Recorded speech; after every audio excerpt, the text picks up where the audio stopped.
Change password tutorial के दूसरे भाग में आपका स्वागत है। पिछले में हमने सीखा कि चेक कैसे करें यदि हमारा फॉर्म सबमिट हो गया है। हमें यहाँ हमारी डेटा वैल्यू मिली है। कृपया याद रखें कि हमारे डेटाबेस के अंदर हमारे पासवर्ड्स एन्क्रिप्ट हैं। अतः जैसे ही ये फील्ड्स अंदर आ रहे हैं मैं उनको एक MD5 हैश में एन्क्रिप्ट करूँगा। सुनिश्चित कर लें कि आपने कोष्ठक डाले हैं।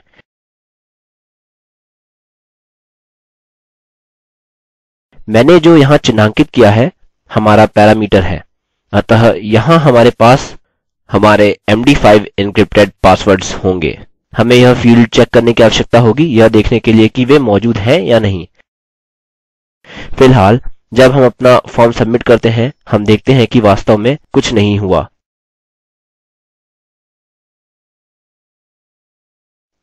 पहले मैं लिखूंगा चेक पासवर्ड अगेंस्ट DB और फिर हम हमारे डेटाबेस से कनेक्ट होंगे। हम इन पेजेस में कई में पहले से ही अपने डेटाबेस से जुड़े हैं, जैसे कि लॉगिन पेज। आप इसको अपने एक समय के लॉगिन स्क्रिप्ट के साथ include और include connect.php नामक अलग फाइल में रख सकते हैं ताकि आपको यह टाइप ना करना पड़े। लेकिन हमारे ट्यूटोरियल के लिए मैं इसको बार बार टाइप करूंगा क्योंकि सीखने के लिए यह एक अच्छा तरीका है। हम यहाँ टाइप करेंगे connect is equal to mysql_connect और हम मेरे यूजरनेम रूट और पासवर्ड के साथ अपने लोकल डेटाबेस से कनेक्ट हो जाएंगे। मैं अपना डेटाबेस चुनने जा रहा हूं और यह है PHP लॉगिन जो यहाँ है। यहाँ पर जाएं और आप इसे यहाँ देख सकते हैं। हमारा टेबल यूजर्स है जिसका उपयोग हम बाद में करेंगे। आगे मैं पासवर्ड प्राप्त करने के लिए क्वेरी बनाऊंगा। अतः मैं टाइप करूंगा query get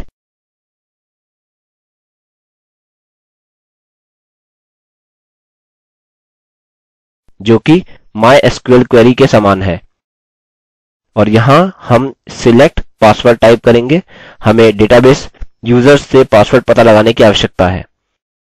आप यहाँ देख सकते हैं यह यूजर्स टेबल है। फिर हम टाइप करेंगे where username is equal to user। यह हमारे यूजर का यूजर नाम धारित सेशन वेरिएबल है। अतः हम क्या कर रहे हैं कि हम इस टेबल से अपना पासवर्ड हैश चुन रहे हैं जहाँ यूजरनेम सेशन नेम के समान है और यह एलेक्स के समान है। अतः यह सफल क्वेरी होनी चाहिए तथा आप अंत में कुछ एरर मैसेज टाइप कर सकते हैं और die query didn't work। आप इस एरर मैसेज के साथ कुछ कल्पनाशील हो सकते हैं और अपनी पसंद से टाइप कर सकते हैं। उसी तरह यहाँ आप लिख सकते हैं और die। आप यहाँ अपना एरर मैसेज जोड़ सकते हैं लेकिन समय बचाने के लिए मैं अभी नहीं कर रहा हूँ। अब हम इसका उपयोग थोड़ा अलग करेंगे। इससे पहले कि हम डेटाबेस में प्रत्येक रिकॉर्ड के माध्यम से while फंक्शन से लूप का उपयोग करें, मुझे इस पद्धति के बारे में किसी की टिप्पणी के माध्यम से सूचना मिली। मैं लिखूंगा row is equal to mysql_fetch_associative और यह क्वेरी get है। हम old password DB सेट करेंगे जो कि नया वेरिएबल नाम है। पुराने पासवर्ड के साथ यह गलती मत करना जो सबमिट किया गया है। डेटाबेस के अंदर हमारा पुराना पासवर्ड हमारी रो के समान होगा। याद रखें यह एक एरे की रचना करता है। अतः यह वैल्यू पासवर्ड है क्योंकि यहाँ हमारे डेटाबेस के अंदर यह पासवर्ड है। आपको लेबल्स का उपयोग करने की आवश्यकता है। अतः यहाँ से हम अपने पासवर्ड्स की जांच कर सकते हैं। अपना पुराना पासवर्ड और नया पासवर्ड चेक करना एक सरल इफ स्टेटमेंट है।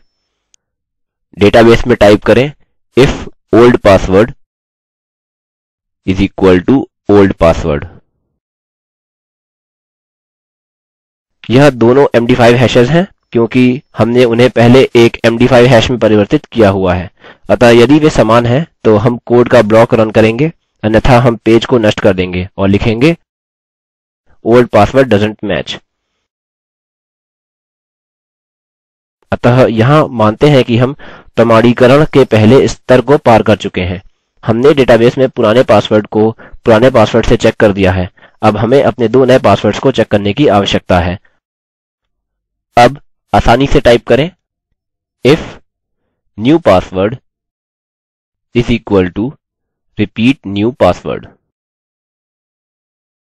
फिर हम कोड का ब्लॉक बना सकते हैं, अन्यथा हम पेज को नष्ट कर सकते हैं और लिख सकते हैं न्यू पासवर्ड्स डोंट मैच। अतः यहाँ सक्सेस है और फिर हम लिखेंगे चेंज पासवर्ड इन डेटाबेस। अतः अब मैं क्या करूँगा कि सक्सेस को एको करूँगा और मैं अपने पेज पर वापस जाऊँगा। मैं जानबूझकर अपना पासवर्ड गलत टाइप करूँगा और अतः मैं इसे टाइप करूँगा, मेरा नया पासवर्ड मैं एबीसी टाइप करूँगा और फिर चेंज पासवर्ड पर क्लिक करके हमें मैसेज मिलता है ओल्ड पासवर्ड डजंट मैच। यदि मैं एबीसी को अपने पुराने पासवर्ड के रूप में टाइप करता हूँ जो यह है, तथा 123 को नए पासवर्ड के रूप में और बगल में क्रमरहित अक्षर, हमें मिलना चाहिए ओह ओल्ड पासवर्ड डजंट मैच। वापस जाएं और कोड को चेक करें। ओल्ड पासवर्ड रो पासवर्ड क्वेरी गेट। यहाँ हम दोष मुक्त करने के लिए क्या कर सकते हैं कि अंत में ब्रेक के साथ लिखते हैं एको ओल्ड पासवर्ड डीबी, तथा एक और ब्रेक के साथ लिखते हैं एको ओल्ड पासवर्ड।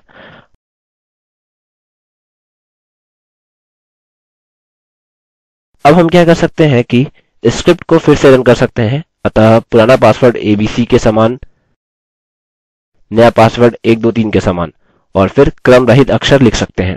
ठीक है, तो इनकी तुलना करते हैं, वे दोनों समान दिख रहे हैं।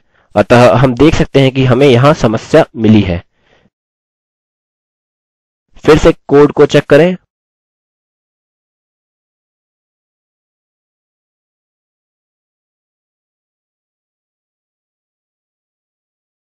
वर्तनी के लिए जांच की जा रही है।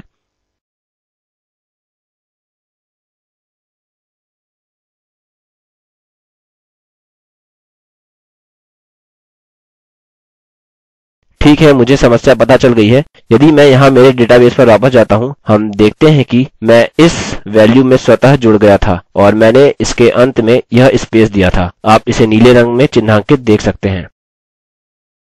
मैं इससे जल्दी ही छुटकारा पाऊंगा और मैं अपने पेज पर वापस जाऊंगा।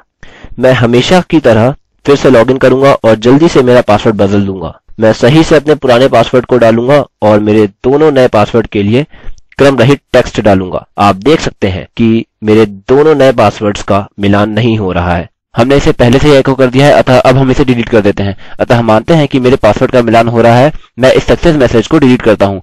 अतः इन्हें डिलीट करते हैं। मैं उन्हें दोष मार्जिन के लिए रखता हूँ। मैं मेरा पुराना पासवर्ड, नया पासवर्ड 123 और 123 टाइप करूंगा। चेंज पासवर्ड पर क्लिक करूंगा और हमें सक्सेस मिलता है। अतः मैं यहाँ पिछली गलती के लिए माफी मांगता हूँ। अतः इस ट्यूटोरियल के तीसरे भाग में हम यूजर के पासवर्ड को अपडेट करने के साथ जारी रखेंगे और सुनिश्चित करेंगे कि सब कुछ ठीक से कार्य कर रहा है। यह स्क्रिप्ट देवेंद्र कैरवान द्वारा अनुवादित है। आईआईटी बॉम्बे की ओर से मैं रवि कुमार अब आपसे विदा लेता हूँ।